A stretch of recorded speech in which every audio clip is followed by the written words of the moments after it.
Charlie is fixing the airplane that his wife, Sarah, gave him for his birthday at a garage. Sarah interrupts him to inform him that she will be departing shortly for a London business conference. Her invitation. Charlie declines her invitation to return because he has a lot of work. After a while, CIA headquarters is reached by Charlie while traveling to the Department of Decryption and Analysis. After reviewing every security scanner he created, he finally starts working. Abruptly, he gets a message from Inquiline, a mystery individual with whom he has corresponded for years. As usual, they want to sell him some valuable classified intelligence. But this time, Inquiline cautions him that the CIA may be in danger because of these materials. When Charlie tries to guess where they are, he says Istanbul. However, Inquiline dismisses him. After that, he focuses on the material analysis, but oddly, even a genius like him is unable to decipher the code. Following his lunch break, Charlie returns to. Sarah calls him at his office to let him know that she has already reached London. But Charlie has been following her, so he already knows. They are silent since he is in a dangerous situation. To return to the enigmatic materials, he takes his computer because he is still unable to crack the encryption to the limited sector, where he advances more quickly thanks to a more sophisticated mechanism. It requires him a long time, but he is shocked when he eventually opens the documents and sees the contents. These are classified government documents that show that a drone strike masquerading as a self-destruct bombing was approved and concealed. News footage of 150 casualties is included, including Danish Marines and French special troops. Chief Moore coordinated the entire operation, who is Charlie's supervisor as well. Charlie tries to phone Sarah at home that evening, but she doesn't answer. He leaves a voicemail since he can't answer. Charlie shows up at work the following day and is taken aback at. Moore is waiting for him. Moore brings Charlie to O'Brien's office, where he now serves as director. Quite recently, she reveals that a hotel in London was the scene of a terrorist attack, and Sarah was among the casualties. Moore switches on the phone because Charlie doesn't believe it and wants to call Sarah. He'll watch the news on TV. For terrorists broke into the hotel, as the reporter explains, killed 2 of the 4 hostages that were taken. Moore then broadcasts the security footage from the hotel. This verifies that Sarah was one of the victims and depicts the mayhem that occurred during the incident. When Charlie gets home, he discovers that the police are attempting to question hundreds of reporters and retain them. Charlie enters the residence unhindered thanks to a friend. Charlie, the following day, confronts Supervisor Caleb and Moore because he has serious doubts about what transpired. He is unable to think that the terrorists could have evaded London's thousands of security cameras, not to cite the fact that they ran into traffic. Caleb sends Moore home despite his assurances that they are looking into it. Charlie picks up Sarah's body and possessions from the airport the next day. At home, when he opens the luggage, he discovers a present Sarah got him, which gives him a collapse. Charlie returns to work after growing weary of being at home and utilizes the restricted computer to breach the hotel's security cameras and the streets around it. He creates a timeline of the incidents and presents it to those in charge. In the East End, the 4 terrorists stole a car, subsequently went through the service to the hotel, where they expertly removed all prints and DNA. They apparently met with Indonesian Impact Investments, but something went wrong. Incorrect, and a dispute broke out in the hallway. When one of the company's security guards became irate, one of the guards was killed, and the other was critically injured when the terrorist opened fire. The police were summoned as soon as hotel security became aware of the situation. In a desperate attempt to exit the building, the attackers entered the conference room and took some hostages without being discovered. Because Sarah attempted to assist some of the attendants in escaping, she was taken. Charlie's shaky speech, and he was able to identify the 4 terrorists through facial analysis. There, Moscow-based Mishka, mercenary Horst, a former South African Special Forces agent named Lawrence, and Gretchen, a former intelligence officer. Observing that Moore and Caleb were not responding, Charlie understands that they were already aware of everything. Charlie is informed that they are already working on, so that he can see a therapist. Charlie conceals a chip in his ID badge the following day and passes through security without being picked up by the scanners. He prints all of the classified ads at his office, files, and creates a digital copy using the printer's skimmer. Charlie visits a bar that evening and continues to gaze at a jukebox. The next morning, Charlie challenges his superiors once more. Utilizing the files that were printed, he enumerates Moore's nefarious activities, such as bombing A. Thousands of civilians were murdered when a Syrian hospital and an ally base in Yemen were struck. He declares that he has set off a dead man's switch and threatens to bring everything to the director. The evidence will be forwarded to the most major news outlet if he doesn't enter a code every 5 hours. Outlets. Charlie requests complete CIA training, fictitious passports, and other things in return for his silence.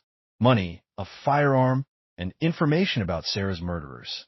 Charlie goes back to his car after the meeting and throws up due to the strain.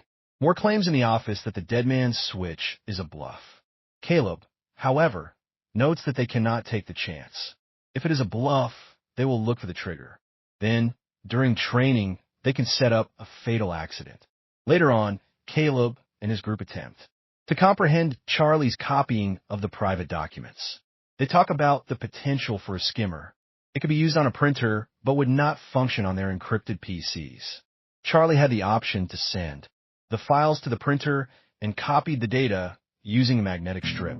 Looking through surveillance footage, they verify that Charlie purchased a magnetic strip from a retailer, but they are still unable to determine how he ingested it and leaving the structure.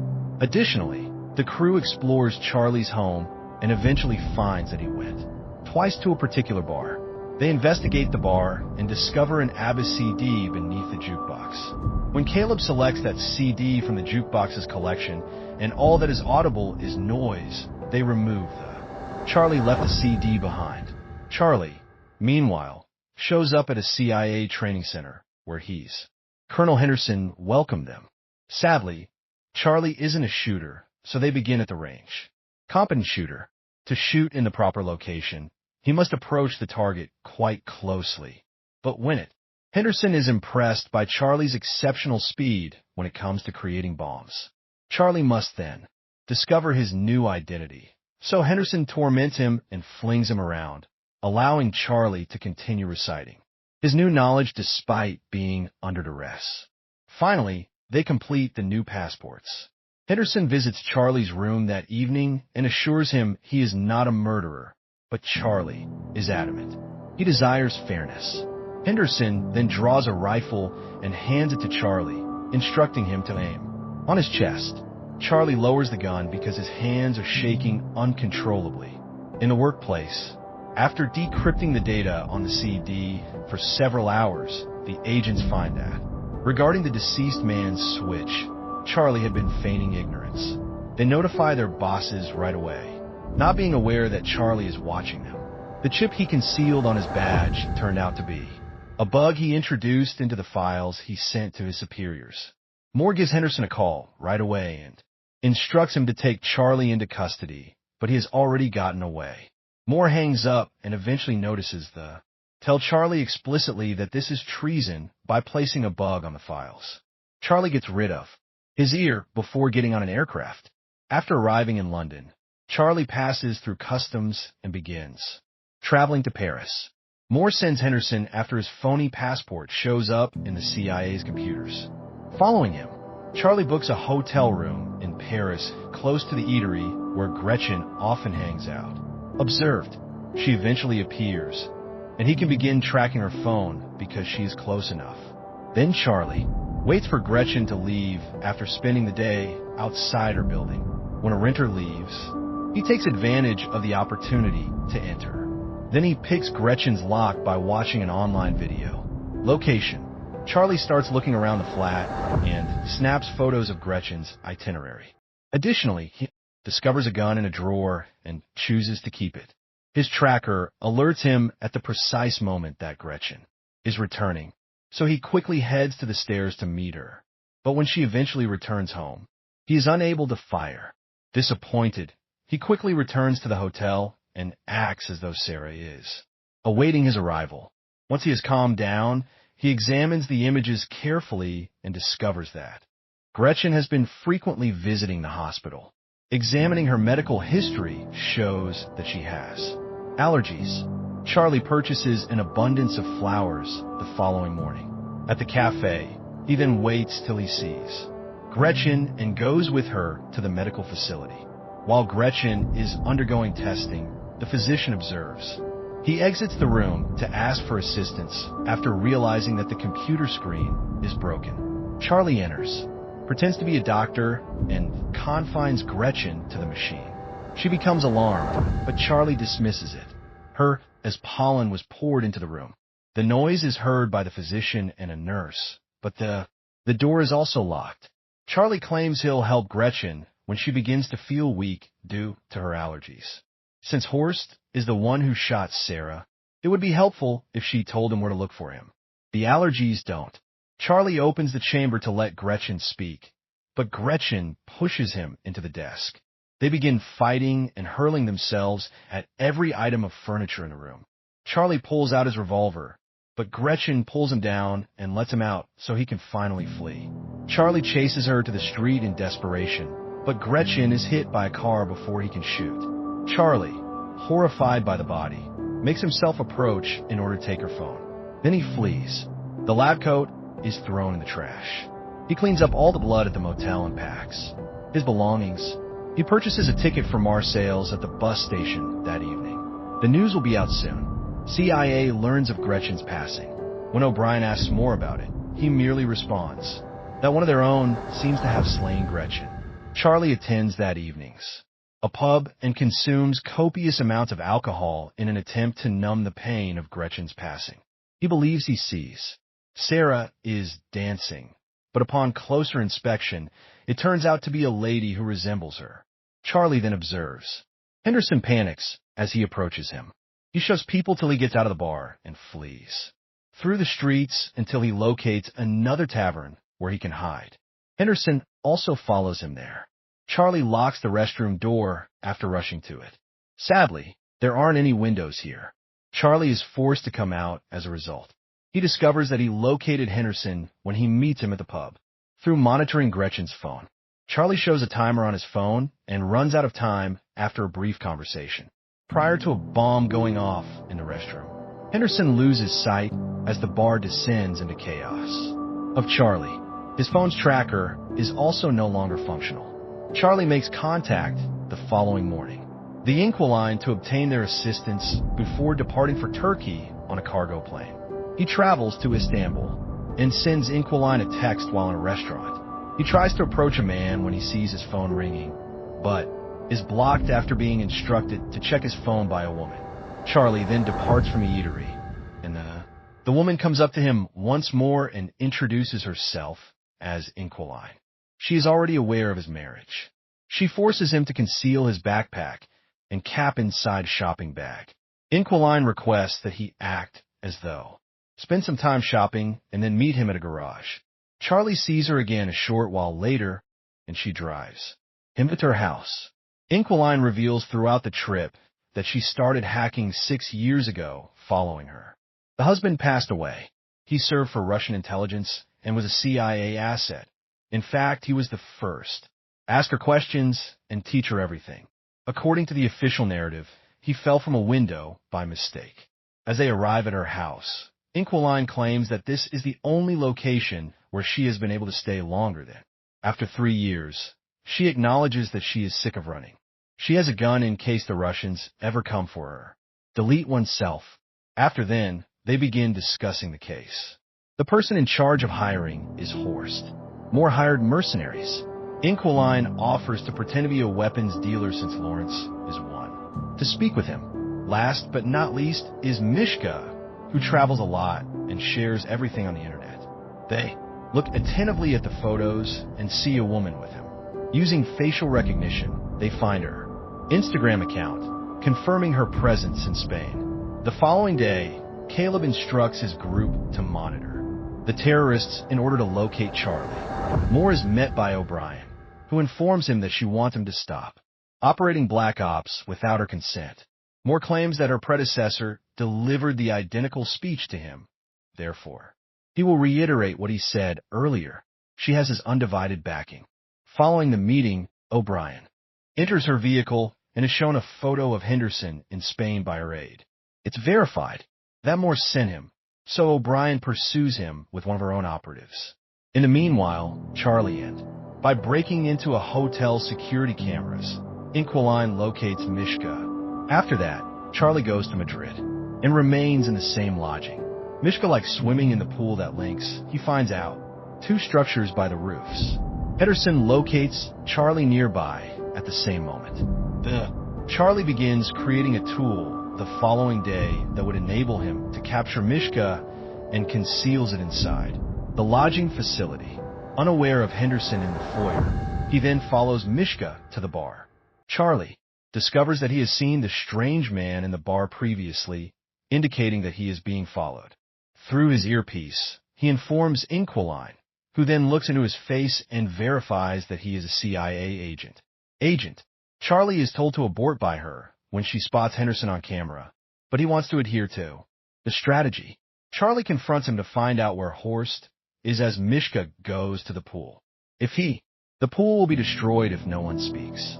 Mishka begins to swim away after refusing to believe him, so when Charlie pushes a button, the glass begins to break.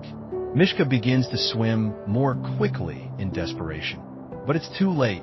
The street flooded with water as the glass shatters, and he falls to his death. Then, Inquiline alerts Charlie about the approaching Henderson and the other agent and provides him with instructions for getting out. Henderson nearly catches him during the ensuing chase, but just as the other agents also launch attacks. Henderson is tackled by the man, and they fight in the washroom. Charlie observes as they continue tossing one another around the room, and Henderson inserts the man's head. A washing machine. Henderson is shot by the agent after he draws his weapon, but he then takes the fire him back with your gun.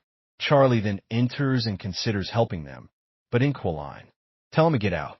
O'Brien takes Moore to her office the following day and inquires about Charlie. Moore claims to be on bereavement leave, so she releases him before disclosing that she has video from the lodging. As they watch the same video, Caleb and his group discover that Charlie received assistance. They finally locate the communications from Inquiline by looking through Charlie's encrypted chats. Following a protracted search, they find the deceased agent Inquiline's file and assume that his wife must have taken over. Charlie and Inquiline decide to share a bed that night merely for the sake of companionship. But they witness several agents approaching after being awakened by Inquiline's birds yelling. The cameras for security. The pair dashes through a secret passageway in the wall right away, and Charlie spots a drone in the skies as they are leaving.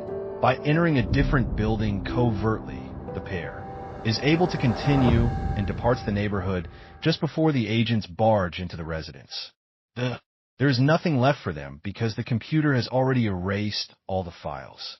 Following a run, the drone spots the two as they arrive at Inquiline's car along the beach. The agents will soon follow them on a boat or pursue them with open fire.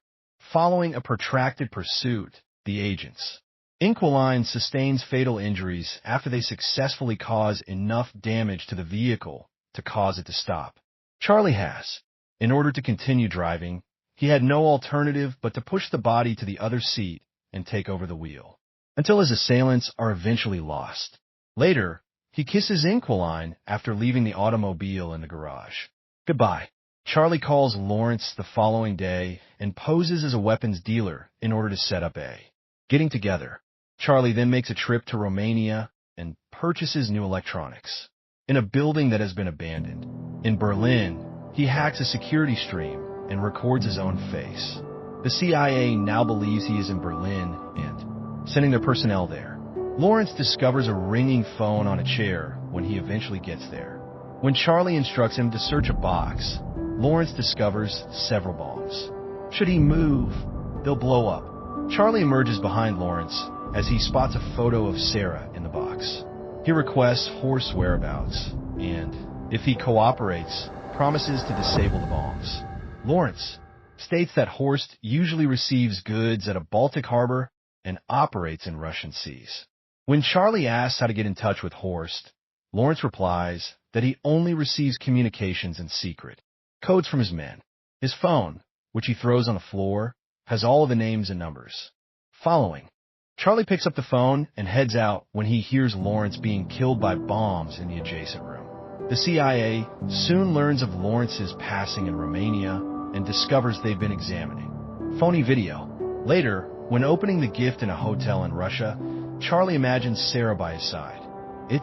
He immediately solves the puzzle, which contains a heartfelt note from his wife. In the morning, he spots a suspicious car when he gets to the port. After sending Horst's men the code, he notices a man by. His phone was checked by the suspicious automobile. Before departing, he follows the man and snaps photos of his boat. Charlie returns to the hotel after purchasing some tools and locates the yacht that can be found by looking up its registration number. Additionally, he researches potential marine routes for Horst. Utilizing, Charlie is knocked unconscious from behind as he approaches the boat in the morning, resulting in to let go of Sarah's conundrum. After being brought to the boat, Charlie eventually runs across Horst, who discovered Charlie had previously concealed the explosives. Horst has observed that Charlie indirectly killed the others and believes he is incapable of accomplishing it in person. He asks Charlie to do it while brandishing a gun, but Charlie puts down the gun because he can't. The yacht abruptly begins to turn in the other direction, and the staff becomes terrified. Charlie discloses that he has taken over the CIA-managed yacht. He developed the procedures that guard this yacht. Thus, it was simple for him to break in. Then forward it to Finland. Interpol and the Finnish Navy soon encircle the yacht, who take Horst and his guys into custody right away. O'Brien holds a press conference later to make the announcement. All of the dishonest operatives who have been abusing the CIA's resources have been taken into custody. Unlawful actions. Henderson approaches Charlie and expresses his pride in what he's finished. Charlie visits Sarah's grave, returns home, and eventually boards the aircraft.